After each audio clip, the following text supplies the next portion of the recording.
ఆహ్, ఉద్యమం అంటే ఆవేశం ఉంటది, ఆగ్రహం ఉంటది, ఆలోచించి చేసే పాయింట్స్ ఉంటాయి.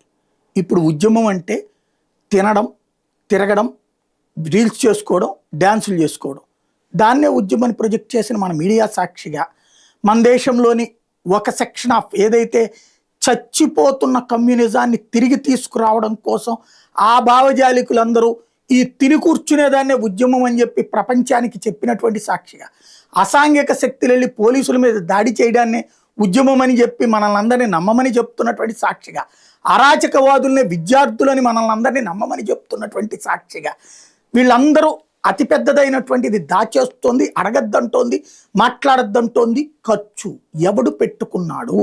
ఇప్పుడు కమ్యూనిస్ట్ పార్టీలు ఉద్యమం చేసినంటే కమ్యూనిస్ట్ ఆఫీస్ నుంచి డబ్బులు పెట్టుకుంటారు. వాళ్ళు మేము కలెక్ట్ చేసుకున్నాం మా ఇష్టం అని చెప్పచ్చు. కాక్రోచ్ జనతా పార్టీ అట్లాగ లేదే. దానికి డబ్బులు పోని ఇదిగో మేము ఒక అకౌంట్ పెట్టాం, ఆ అకౌంట్లోకి ప్రపంచవ్యాప్తంగా జనాలందరూ డబ్బులు వేశారు, దాంతో మేము ఈ కొన్నాం అని చెప్పానండి. లేదు.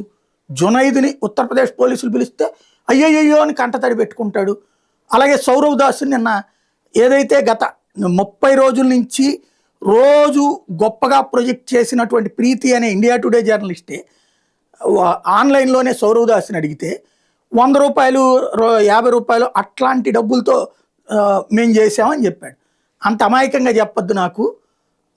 అది లక్షల్లో అయిపోయినాయి, కోట్లల్లో ఖర్చు అయింది. అంతెవరిచ్చారు అంటే నోరు మెదపడు. సౌరవ్ దాస్ నోరు మెదపడు, జునైద్ నోరు మెదపడు, అభిజిత్ దుప్కే నోరు మెదపడు. ఎవడో డబ్బులు ఇవ్వకుండా పొద్దు నుంచి రాత్రి దాకా అర్ధరాత్రులతో సహా తింటం తాగడం ఎట్టా సాధ్యమైంది. అది కూడా హైలీ కాస్ట్లీ. ఒక పిజ్జా అంటే 400-500 రూపాయలు ఉంటుంది.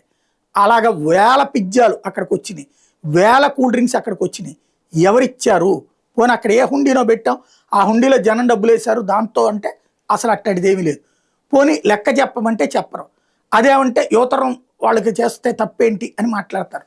ఇది దేశద్రోహాన్ని సమర్థించడం.